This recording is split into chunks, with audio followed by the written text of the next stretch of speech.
నిర్గమకాండము 31వ అధ్యాయము.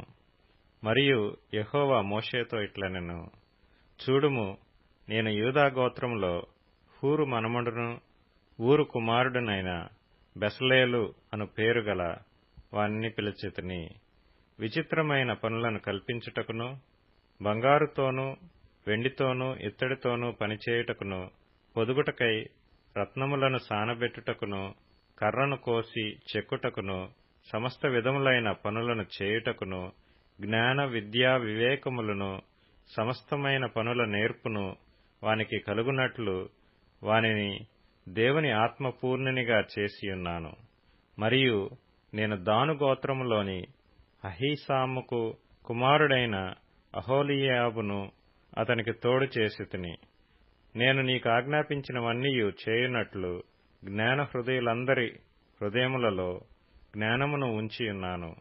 ప్రత్యక్షపు గుడారమును, సాక్ష్యపు మందసమును, దానిమీదనున్న కరుణాపీఠమును, ఆ గుడారపు ఉపకరణములన్నిటినీ, బల్లను, దాని ఉపకరణములను, నిర్మలమైన దీప వృక్షమును, దాని ఉపకరణములన్నిటినీ, ధూపవేదికను, దహన బలిపీఠమును, దాని ఉపకరణములన్నిటినీ, గంగాళమును, దాని పీటను, యాజక సేవ చేయునట్లు సేవా వస్త్రములను, యాజకుడైన అహరోను యొక్క ప్రతిష్ఠిత వస్త్రములను, అతని కుమారుల వస్త్రములను, అభిషేక తైలమును, పరిశుద్ధ స్థలము కొరకు పరిమళ ధూప ద్రవ్యములను నేను నీకాజ్ఞాపించిన ప్రకారముగా వారు సమస్తమును చేయవలెను.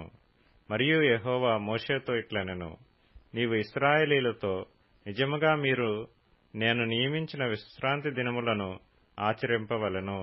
మిమ్మును పరిశుద్ధపరచు యెహోవాను నేనే అని తెలుసుకొనున్నట్లు అది మీ తరతరములకు నాకును మీకును గురుతగును. కావున మీరు విశ్రాంతి దినమును ఆచరింపవలెను. నిశ్చయముగా అది మీకు పరిశుద్ధము. దానిని అపవిత్రపరచువాడు తన ప్రజలలో నుండి కొట్టివేయబడును. 6 దినములు పనిచేయవచ్చును. 7వ దినము యెహోవాకు ప్రతిష్ఠితమైన విశ్రాంతి దినము. ఆ విశ్రాంతి దినమున పనిచేయు ప్రతివాడును తప్పక మరణశిక్ష నొందును. ఇశ్రాయేలీయులు తమ తరతరములకు విశ్రాంతి దినాచారమును అనుసరించి ఆ దినమును ఆచరింపవలెను. అది నిత్య నిబంధన. నాకును ఇశ్రాయేలీయులకును అది ఎల్లప్పుడూ గురుతయుండును. ఏలయనగా 6 దినములు యెహోవా భూమ్యాకాశములను సృజించి 7వ దినమున పని మాని విశ్రమించినని చెప్పుము. మరియు ఆయన సీనాయి కొండ మీద మోషేతో మాట్లాడుట చాలించిన తరువాత ఆయన తన శాసనము గల 2 పలకలను, అనగా దేవుని వ్రేలితో వ్రాయబడిన రాతి పలకలను అతనికిచ్చెను.